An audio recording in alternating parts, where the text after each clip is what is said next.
Royal Queen Seeds Interviews. Welcome to a new episode of the Royal Queen Seeds Interviews. Today, we have Cannabis VIP Andrew DeAngelo joining us. Andrew is a cannabis industry consultant and strategic advisor, founder of Andrew DeAngelo Consulting and co-founder of Last Prisoner Project, a non-profit organization dedicated to cannabis criminal justice reform. Andrew is a real trailblazer, and his work has helped enact systemic social change as well as improving cannabis business practices. Hello, Andrew. Welcome to the Royal Queen Seed podcast. It's such an honor to have you here. You are one of the bigs for us, and we are really, really excited about this episode. We really are. Well, thank you for having me. I'm looking forward to talking with you today. Right. So you've done so much in your career, and there is so much to come, I believe.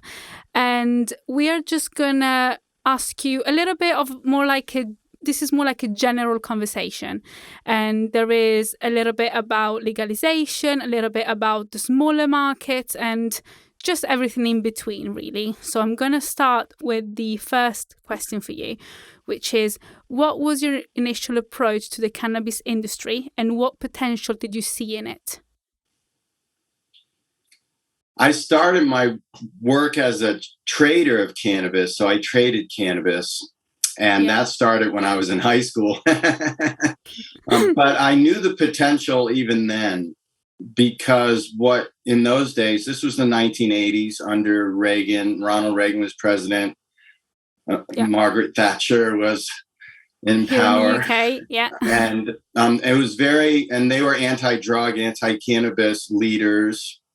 And they devoted a lot of resources to busting people like my brother and I, my older brother and I. My older brother, Absolutely. Steve DeAngelo, is also a pioneer in cannabis, and he's 10 years older than me. And so he brought me into this, like, younger brothers, many younger brothers in the world. I wanted to be like my older brother. So, so I started in high school. But what was really interesting was when I was doing those first trades, I discovered that what I was doing with people was more than just a transaction.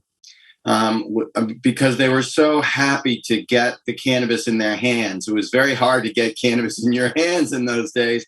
And we had very good cannabis.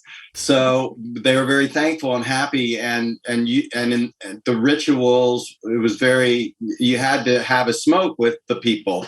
That's how you sold cannabis in those days. You would have a smoke with the person, and that's how the quality and price was determined. And so the process of both the smoke and the transaction, I learned that it's really something cultural going on. There's a cultural exchange happening. There's a deeper thing going on there. I didn't know what it was when I was a teenager because I didn't know about the healing powers of cannabis like we do today.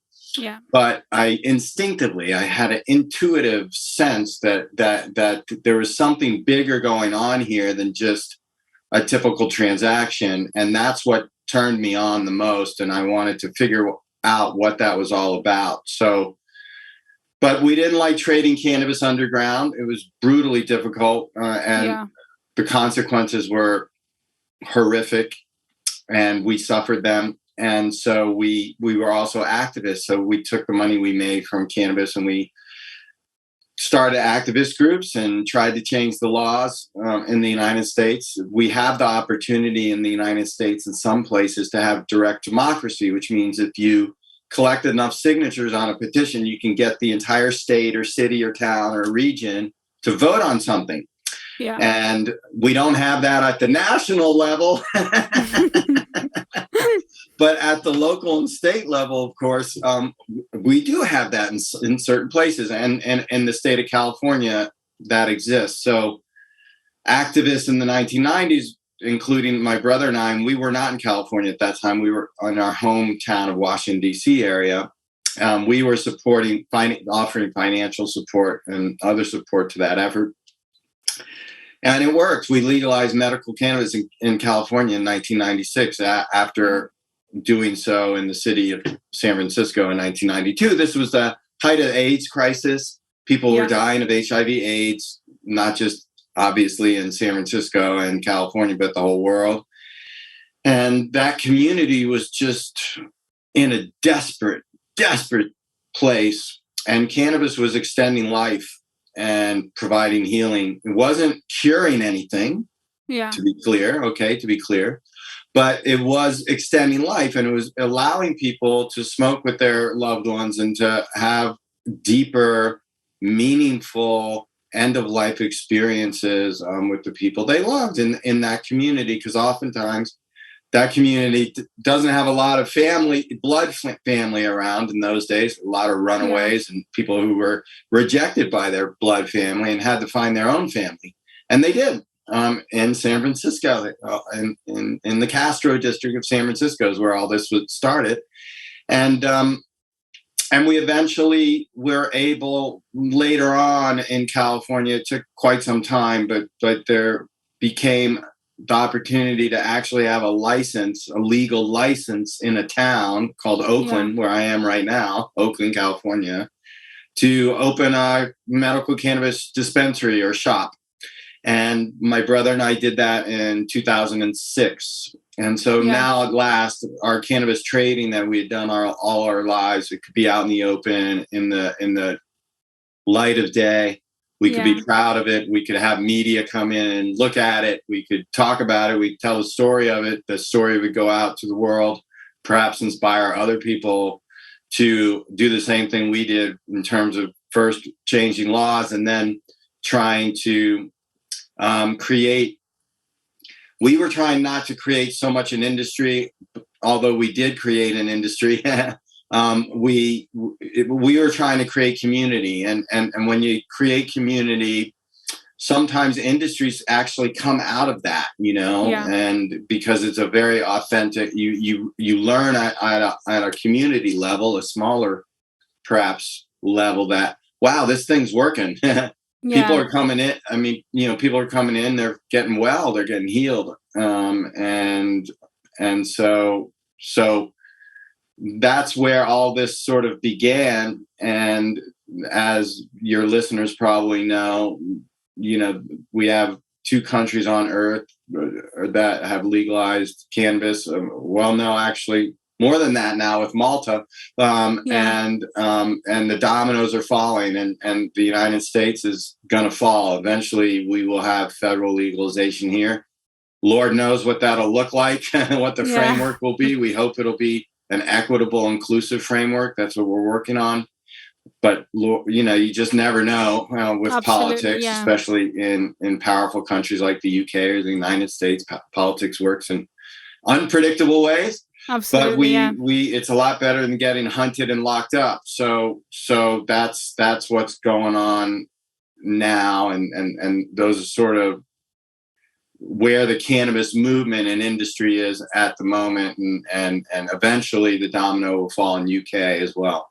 I'm sure it will. There is such an air of change in so many countries now, and with so many podcasts and blogs and people on YouTube, and just trying to get it through in the mainstream media. I think it's really important to just keep the conversation going, or else who knows who might be listening in and learn a bit more and reach out from this and learn more. And you said that you started in high school looking at your brother, what he was doing. And we would like to ask you, if you can remember, you wrote a paper advocating for cannabis legalization. Do you remember any arguments that you made at the time, and if they're still relevant today? Oh, the paper I wrote in high school. Yeah. That was I was in an advanced they call it in the United States advanced placement classes. I wasn't a particularly good student, but there were a few subjects I was very interested in and I did very well in. One of them was government and history. And so I was in this advanced placement class which I would never get in for like math or science. I was a D student in math and science, but history and the arts and the humanities and government and stuff I was interested in. So it was very risky to do something like write a paper about cannabis because your locker was going to get searched, immediately after dropping the paper in the class. And certainly mine did. But I was smart enough to not have any weed on me that day. And that week and that month, and usually I didn't bring any of my weed into the school. It was too dangerous a place. I did all my business outside of the school and the campus. And I made people meet me in parks and neutral places that were safer. And that they didn't know about, so they couldn't snitch me out. But in any case, so I wrote this paper, and the argument in those days, this was the 1980s, we didn't have the medical argument, or at least I didn't know about it. You know, it was kind of just starting to happen in California. I was in a little town called Alexandria, Virginia, very conservative place, and a high school called T.C. Williams High School, and very conservative, very segregated, I might add, school in it was the South basically in those days. Anywhere in Virginia was the South. Now it's sort of more of a suburb of Washington D.C., but in those days it was more the South. And the argument was personal freedom. We have a right to put things in our body that we want to put in our body. That was one main argument I made. I wish I had the medical argument. And that, alcohol and tobacco were legal and they were clearly more harmful than cannabis. We knew that. We had some science on that even in 1983. I think I wrote this paper. No, I wrote the paper in 1984 because I was doing a lot of George Orwell analogies in the paper. Very fitting, yeah. Actually, because that was my senior year. I was 84, 85. So this is when I was in the class. And I figured I'm a senior. My teacher was kind of a liberal lady. So she was a kind of a liberal teacher. And, she let me do things like right before I wrote this paper, I did a presentation in the class where I dropped the F-bomb as a demonstration of First Amendment free speech rights. Yeah. And she let me do it. She didn't write me up or send me to the office or anything. So I figured that gave me a little hope that I could drop the paper. So that was the argument, basically, was that, it's less harmful than alcohol and tobacco. Those things are legal. People are, going crazy and dying from those things. No one's dying from this. Why isn't it legal? I have a right to do this if I want to in a free society. Yeah. So absolutely. now, if I were to write that paper again, and I write for Forbes and I write for Playboy and I write for other publications, MJ Business Daily, a whole bunch of cannabis publications. And, I basically make the argument that this is medicine and you have an endocannabinoid system. We all do. And therefore, it's not just a personal right, it's a natural right. And that, we have the natural right to heal ourselves. If you don't, that's the most basic fundamental right on earth is to, when your body starts to break down, that you have the right to heal yourself in the way that you want to. So, and that is sort of the argument. That's why we need vast, safe, free, affordable access to cannabis for everybody on earth. Everybody on earth is going to have cannabis in their medicine cabinet within 5-10 years maximum. Everybody on earth will have some kind of cannabis in their medicine cabinet. There's just no getting around the facts. Yeah, no, absolutely. So, so that's the argument I make today. But yes, that was a risky thing to do. And I definitely got I got labeled a stoner after that. And, I got searched a lot and harassed a little bit. But, luckily my older brother, Steve, taught me how to do things right. And I was able to, evade all of that and continue trading cannabis.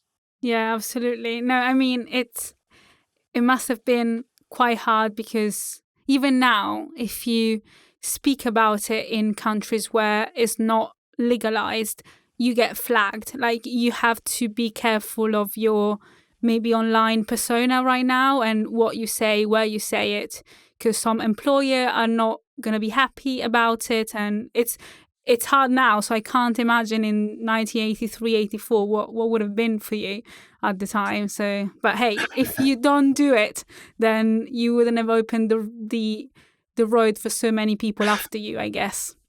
Well, I wanted to be at that time. It was important to just talk about it, right? That's really the first step of activism is, can you yourself commit to coming out of the closet and talking about it? And that's the biggest and hardest step. And it was hard for me. But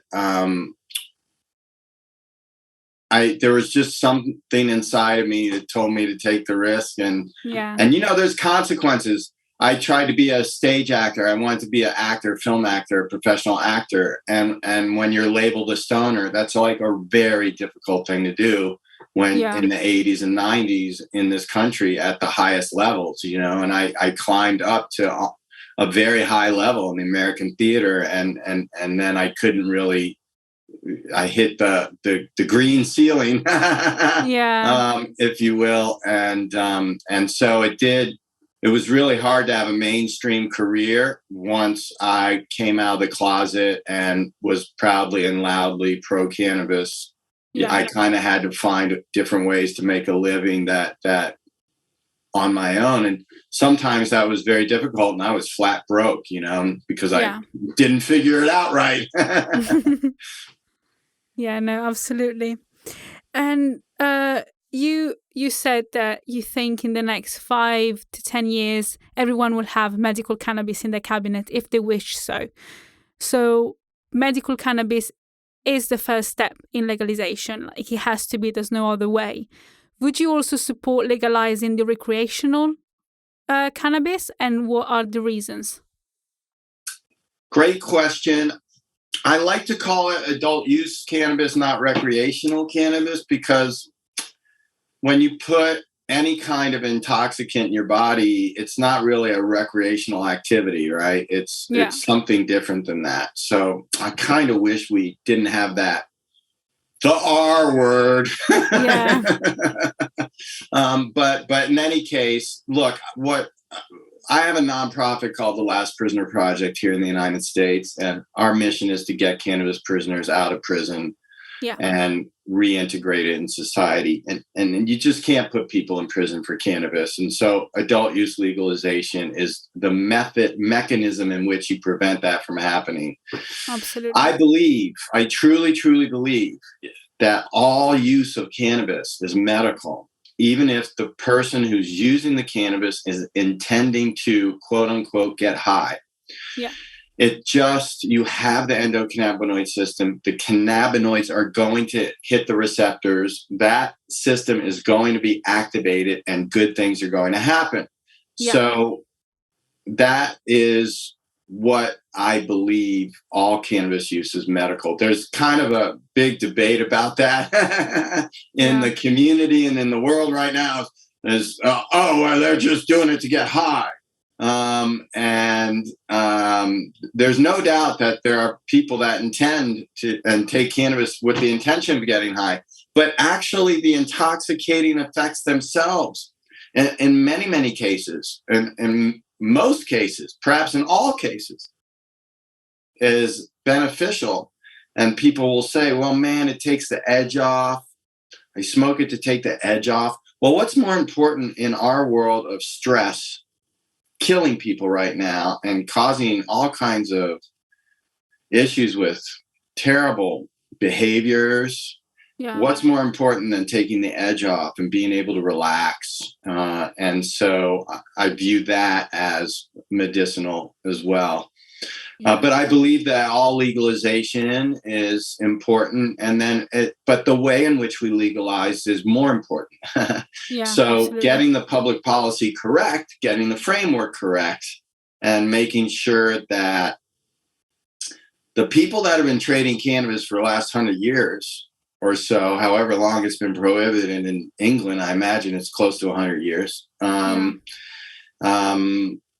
They are still trading cannabis now, and they want to come out of the shadows into the light. And so you have to create a framework that allows that to happen, so that you don't have two markets, one underground, one legal, which is the problem we have in my home state here in California, a terrible problem that is going to be very difficult for us to solve now, because it's 4 or 5 years down the road, and we've just everybody's dug their heels in. So it's going to be difficult, but you got to get it right, or righter than we did in California, and even Canada didn't get it right very well. Yeah. So hopefully places that have not legalized yet, like UK, can. And I do think starting with medical is appropriate. In every country, every town, everyone has to figure it out on their own, right? That everyone's a little bit different how it should happen in their community, in their area. What should not happen is a community says no, we ban it here. That should not be allowed, because then you're just going to have the underground market fill the void. Then you're going to have two markets. Then you're going to have the problem of how do you solve the problem of two markets? Do you just launch Prohibition 2.0 against the unlicensed market and lock all those people up in jail? Is that the solution? I don't think so. What do? You got to get them in. So that's what happened when we had this unfortunate thing that happened for about 12 years called alcohol prohibition, which the UK would never even dream of doing. But we somehow it happened. This was before my lifetime, but and it only lasted a decade, so it was a little easier to unwind than it's going to be to unwind cannabis prohibition. It's a really tough public policy puzzle to solve. And we all need to approach it with humility and as much research and information and science as we can. And the ability to say that we're not going to get it exactly right. We're going to have to pivot, and we're going to be open to that. So until we do get it right. Yeah, absolutely. And you talked earlier about a more just system, an inclusive system. What are your thoughts about a legalized system that revolves around capitalism? That rewards what? What do you think about the legalized system that revolves around capitalism? So obviously, big money will make the world move, kind of. So what do you think about that?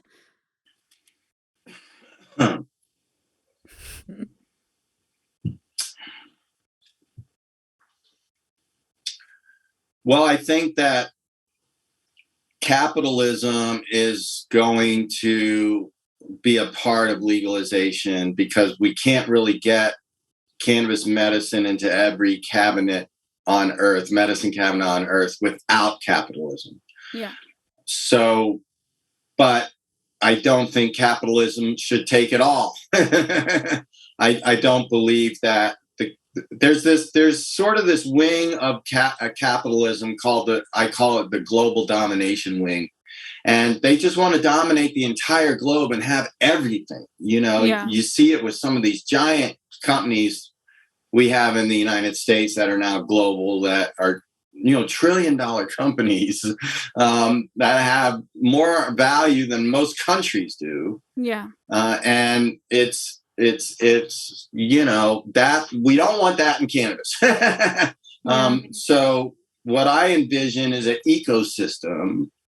Capitalism at its best is conscious, and is conscious of communities, and it's okay.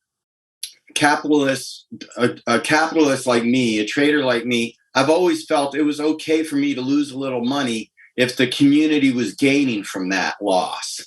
So, and I always thought it was a responsibility, in fact, to pay good wages and to make the community that is my workforce, that's going out into the local places and spending money in the economy and so forth. I always was conscious of that web that extends outward from my business, and I wanted it to be fruitful for everybody. And it was okay for me to lose money and pay people higher wages and just deal with it. So that's the school of capitalism I come from. That's the school of capitalism I want to see prevail in cannabis. And we have a lot of people behind us that come from that school, not just me and my brother, but a whole lot of people working on this. And we'll see what happens. The global domination wing is going to get their chunk. They're very smart people and formidable, very formidable indeed. But we're formidable too, and we're persistent little buggers, and I think we'll find our place, and that's what. But I envision an ecosystem where we have small, medium, and large businesses. Yeah. We have nonprofits. Under the medical program in California, before adult use came along, it was a nonprofit program. Yeah. So the whole industry was nonprofit in California. Now, some people cheated and made money and ran it out the back door and all that kind of stuff.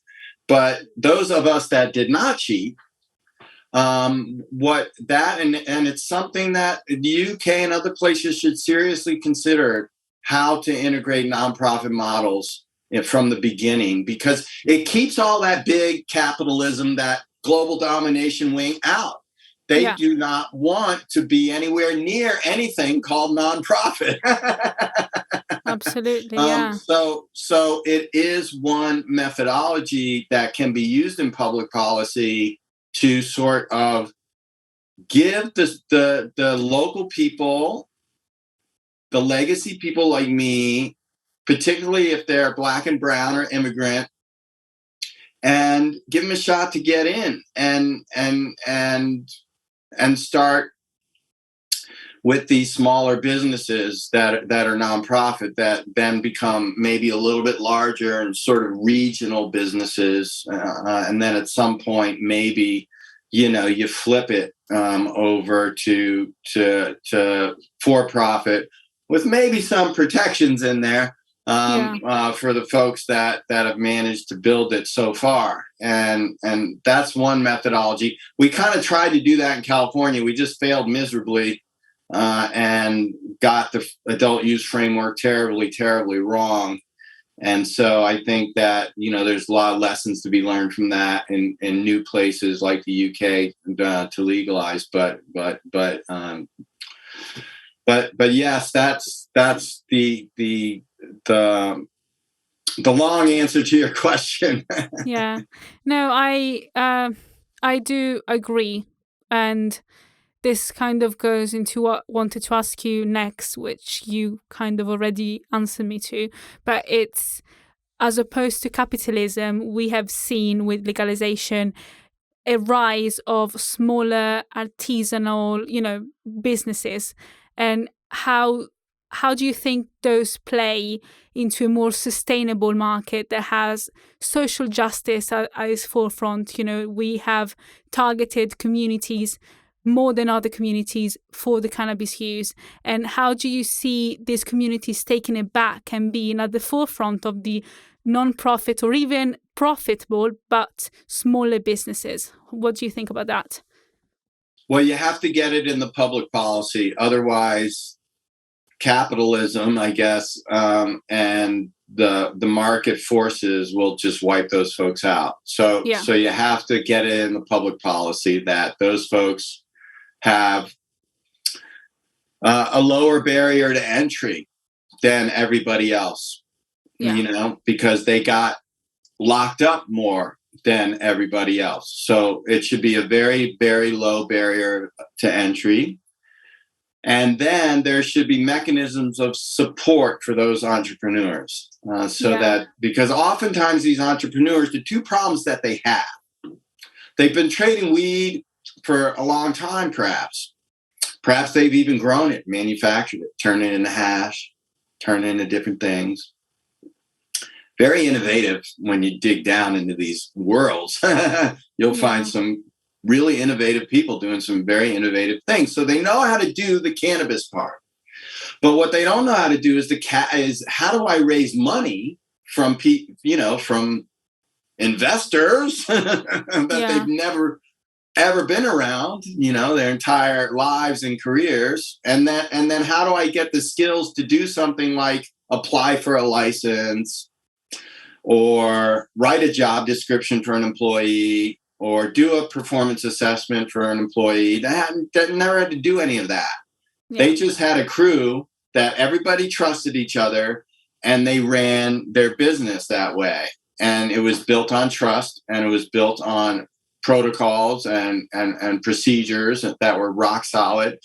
And, it's a world that operates separately from the mainstream world. It's got its own, and people survive and they live and they thrive in that world. And so, but those skill sets are not part of that world. And those are the things that's the kind of support those folks need. But once, like when we opened our legal shop, I had to learn all those things, and there was no support at all. I went to school.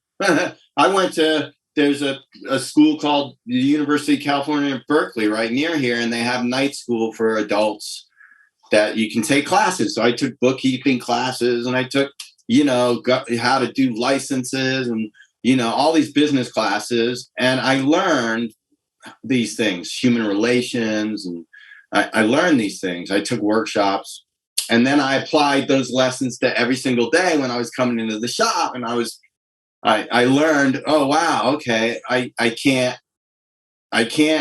command and control like I did in the underground. I have to collaborate and empower. And I had to learn those things. So, but that's the kind of support these folks need. And then they'll learn it, and they'll be good, and they'll have these wonderful little local small businesses and serving the community with medical cannabis or adult cannabis. Perhaps there's even a consumption experience that is built into the markets, so folks have a place to go and consume cannabis, so that they're not perhaps allowed to where they live in their apartment or their landlord or whatever it might be. So, I see a lot. I have a lot of hope for that model happening in the world, because that it will work. And then there's going to be, big weed is going to make huge amounts of vape pen cartridges, for instance, and so that there's enough vape pen cartridges in the world. That's not something small businesses can do. That's something a big business has to do. Or a bigger business has to do. And that's how I envision it. That's how I hope it goes. But the only way, you have to protect those entrepreneurs, and you have to, with public policy and the other people that are perhaps coming from more privilege and perhaps have more capital and know those skills, because they never were in the underground, they're not going to like that. And they might sue you, or I don't know, they might do things. They'll get mad. But you have to be steadfast and protect the folks that were the targets of and did the time. It's really, that's how you restore justice. Absolutely, yeah. And do you think that going ahead with times, we will see obviously cannabis even more in the mainstream media and more people will talk about it? How do you think that we can introduce a more inclusive language in perhaps schools to make the new generation not have the same mistakes as our older generations? What do you think? Do you think teachers should have a more inclusive language to explain cannabis? Well, they shouldn't have prohibition language and scaring people with lies and the threat of going to prison as a way of preventing people from ever even trying cannabis. That's probably what the message is right now in the UK. And it's starting to change here a little bit, and I think the way to frame it to children is that this is a plant medicine. Yeah. Children understand what plants are, and they know what plants do, and they know that they eat plants, and they know that they have pretty flowers that in their gardens, and that they know what plants are, and they know that plants can be good.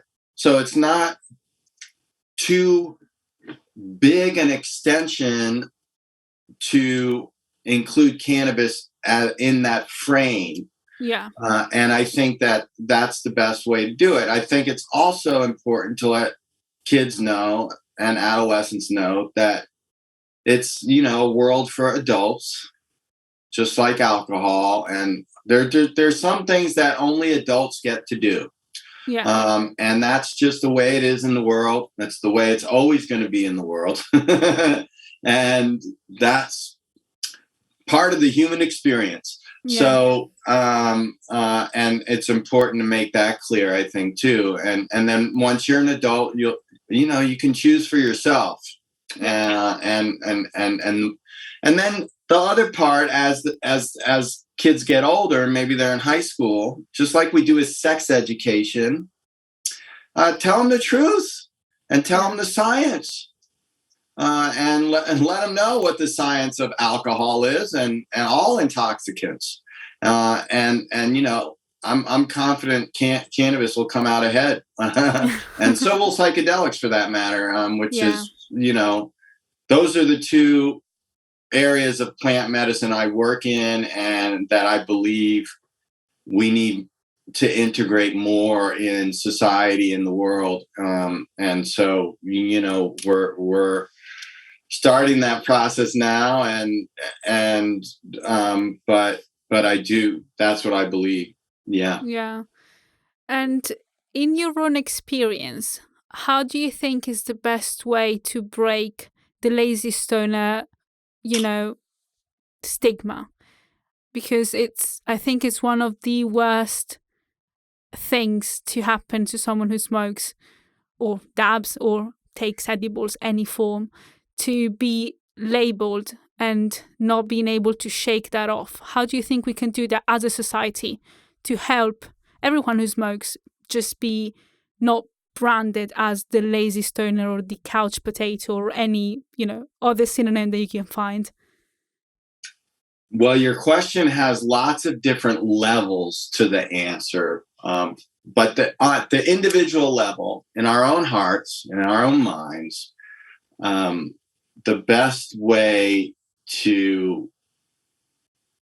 create a more complex perception than being a stoner is success. Yeah. Success is the best revenge. So, totally, yeah. And just demonstrating with our behaviors that we are not lazy and that we spend very little time on the couch and that we're out here rocking and rolling and getting stuff done. Yeah. So in our own minds and hearts, we have to achieve that on our own, and everybody has to achieve that. It doesn't matter if you're a stoner or not. I don't care who you are. You have to try to reach some potential in yourself, and that's how you survive and thrive and achieve more and more in the world. So on the individual level, society just has to understand that they've been lied to and that it's wrong and it's time to get over it. Yeah. We just got to get over it. I don't know how else to say. We have to stop locking people up. We have to understand this is a good plant, not a bad plant. And it's going to take maybe a generation or two for all of that to happen. But this is a good plant, not a bad plant. And it's that simple. It really is. And if we can educate and put in the hearts and minds of ourselves and our children that this is a good plant, and we really believe it, we'll change all the textbooks and all the and all this, pretty quickly. And in our heart of hearts, we'll understand that this is good, and we'll authentically, create that goodness out into the world, and it'll integrate into every single level, from academia to medical science. Right now in medical school, they don't teach anyone about the endocannabinoid system. It's the biggest system in your body. They don't teach it. It's outrageous. So all of that's going to change. It'll get integrated into the medical schools, and it will take time, no doubt. In places like Europe and the UK, it might take longer. One of the nice things about the United States is we change our mind quickly and commit to it. By golly. And sometimes in a reckless fashion. But in this case, with cannabis, since it took us a long, long time, we lost and lost and lost. We got to remember, there were people trying to legalize as soon as it was made illegal in 1937. There were people trying to re-legalize. So we lost and lost and lost. But then when we started winning and building momentum, it's just been stunning to see countries like Canada and Uruguay and Malta legalize. And now, we've got legalization bills in the United States Congress at the federal level. They don't have a prayer of passing. They're not going to become law anytime soon, but they're there. They've never been there before, but they're there. They're on the verge. They're knocking on the door. They've got the battering ram at the walls of the gate, man. So we're very close. And once the United States goes, everybody will go very quickly. So that, it's there's the momentum is right now is stunning. So everybody listening that believes that we should, that it's a good plant and that we should be doing that, should feel really good. Even if it is a very frustrating time. It's so frustrating in California right now. I'm sure it's so frustrating in the UK right now. But temper that frustration with knowing that we have tremendous momentum right now, like never before.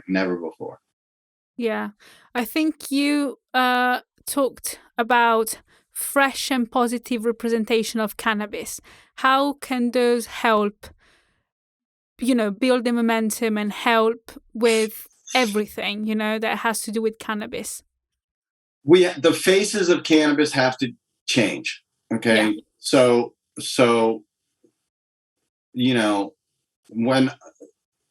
when people listen to me and they haven't seen me, but they listen to my rap and everything I'm saying, they probably assume I look a little bit different than I do. I do have kind of a little bit of a crazy hair, but I look pretty conventional and normal. So we need to, as we tell stories of cannabis, we need our protagonists to be seniors, to be people with handicaps and wheelchairs, to be people that perhaps are dealing with life-threatening illnesses, to be people who've overcome things with cannabis, that are mainstream people, because those are the new faces of cannabis that I see. And that's happening here in the United States. We're already starting to rebrand. We've made a lot of progress away from the lazy stoner sitting on the couch here in the United States.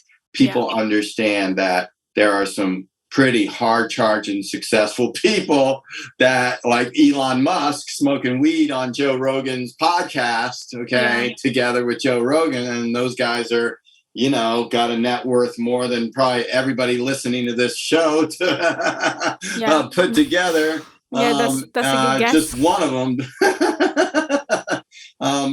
So, when people see that, those are that's a different face of cannabis then, Elon Musk is a different face of cannabis. He got in a lot of trouble for that and so forth and so on.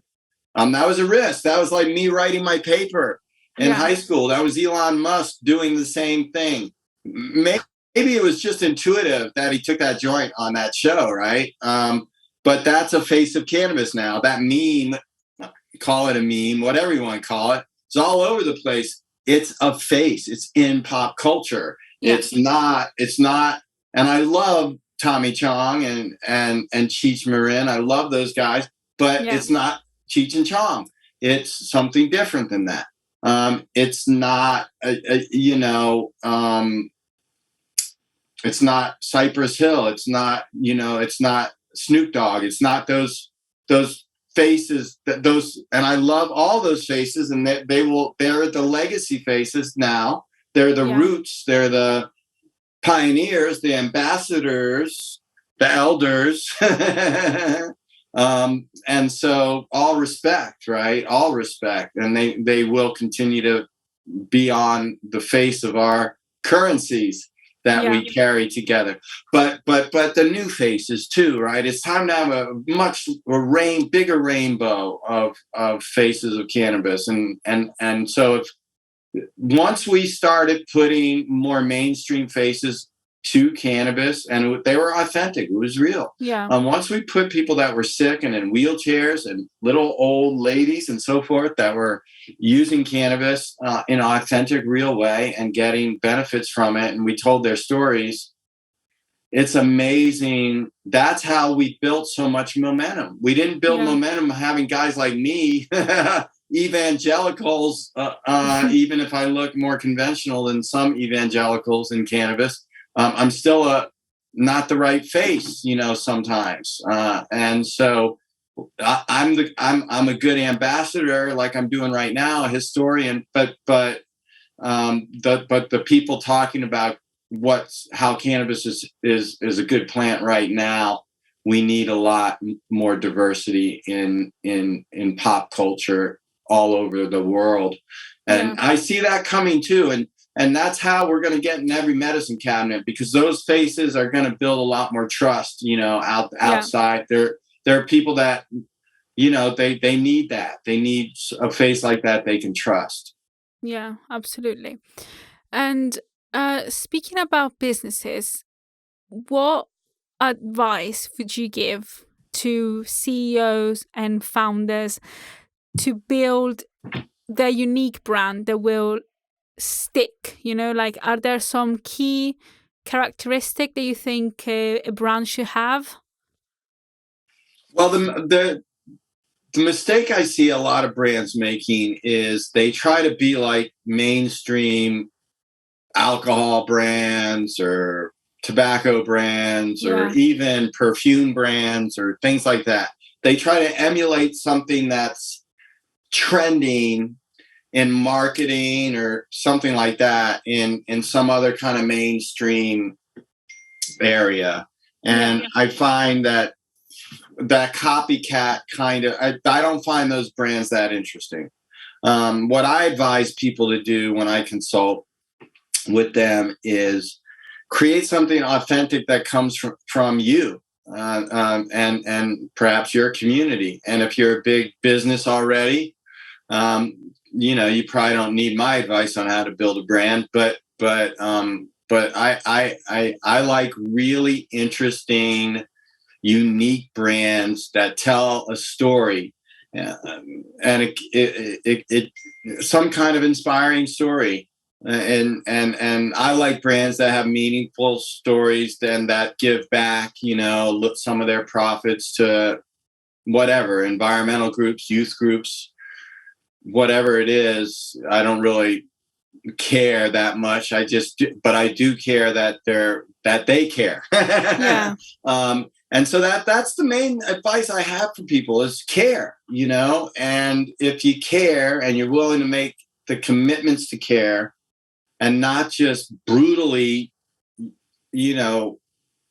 cut your way to the bottom line all the time, that's the best way to build a brand. So I get in a room with people, I whiteboard, I learn all about their story, I learn all about their background, their family history, what their vision is, what their mission is, what they're trying to achieve in the world. And together we start to build concepts for brands, and then we distill that down into an essence. And then the rest comes pretty easy. We find a flag or a name, and then we, build what does this brand stand for? Yeah. What is this flag? Where is this flag planted? And your brand can stand for, I want to fly in private jets and make a lot of money. There's plenty of cannabis brands doing that. Yeah. And, I'm not going to build that kind of brand with you, but there's that. If that's what you're into, if that's what floats your boat, you can do that. Plenty of people doing that. It's kind of expensive to charter the private jet, though.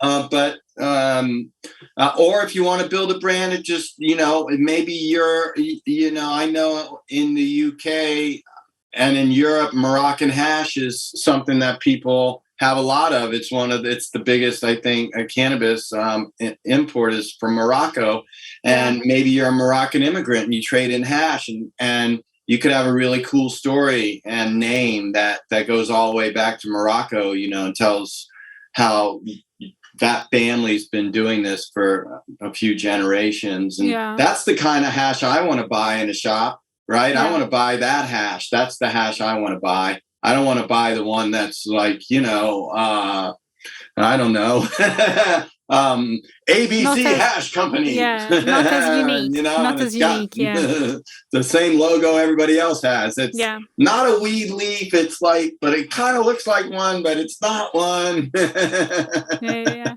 uniqueness of it. Yeah, making your own instead of going after the big names and just looking like them.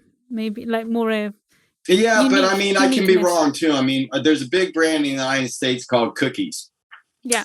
And Berner is the CEO and founder of that. And he also happens to be a musician. And he's a brilliant guy. And he built a world. I mean, there's going to be a Cookies in England because he also sells clothes. He sells a whole bunch of stuff besides cannabis under that flag. Yeah. And he's done a tremendous job. Now, I probably wouldn't have, that's actually named after a cannabis strain is where but then he kind of played around with it and came up with Cookies. And then he's got a very interesting font and logo, that's brilliant, that really personifies Cookies. It doesn't personify Berner, but it does because he designed it. So he did his own kind of whiteboarding and came up with that one. It's probably a little different than what I would have come up, because I would have probably used his Mexican heritage a little bit more in the brand and made it a little bit more personal. But he rocked it. So there's more than one way of doing it, you know what I mean? But he made it personal without making the name, super personal, or the story even super personal. And he made it all about quality and all about, having really good products and strains of cannabis underneath that flag. And now he has shops that sells all of the cannabis he grows under that flag. And he's got fashion, and I think he's got a TV thing coming out soon. So he's a great guy to study when you want to build a brand, because he was able to build one that's very mainstream, but also very personal. And if you can get those two things in alignment with each other, it can be really, really powerful. Yeah, absolutely. Well, I think we have one last question for you, which is a very personal one. And it's, which one are your favorite strains at the moment?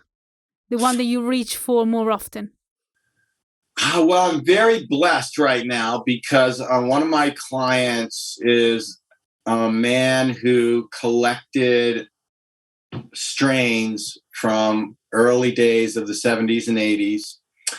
and he and I are working together to get these strains into the world, into the market. So, and he's given me a couple what we call land race strains from Jamaica. That one is a pure Jamaican land race strain, and one is a Jamaican Afghani hybrid, which is 25% Jamaican, 75% Afghani. And I've been smoking those. And so they're not available anywhere else for anyone else in the world. Undisclosed strains. I'm blessed that I've done this. Like you said, I'm kind of in the middle of my career. I've been doing this for about 35 years. I hope to have another 35 years ahead of me.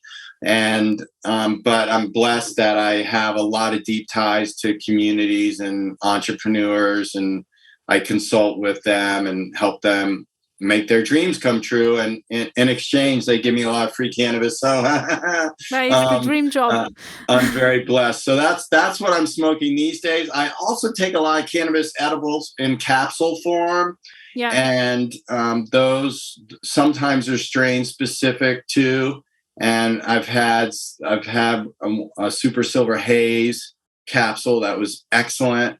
And the other one was, I think it was a OG Kush of some kind capsule. Yeah. And I could actually, the way these folks make the capsules is really interesting because it preserves a lot of the whole plant expression. Yeah. And so you really can feel the difference between the strains in the capsules, because when you eat cannabis, you kind of feel it a lot differently than when you inhale cannabis. Yeah. So, absolutely. and at my age, it's good to eat as much cannabis. After smoking it for 30 years, I try to eat as much of it as I can. I don't want to gain a lot of weight, so I eat capsules instead of gummies or chocolates or what have you. But many people prefer the gummies and the chocolates. But yeah, that's kind of what I'm consuming these days. Right. Thank you so much, Andrew. We had an amazing time with you. You are just so knowledgeable. You know everything. And I would stay here for hours just asking you questions over questions. And it's just such an amazing honor to have you on our podcast. So thank you so much for joining us today. We hope you have an amazing rest of your day and your week. And we hope to speak to you soon again, maybe for a second part with more questions for you. You can speak to me anytime you want. I had a wonderful time with you today. Thank you so much. Thank you so much, Andrew. Bye. And this is all for today. If you'd like to hear more from our podcast, you can find all episodes on Spotify, Apple Podcasts, and YouTube. You can also find us on all social media at Royal Queen Seed RQS. Thank you for tuning in, and we'll see you next time. Royal Queen Seeds Interviews.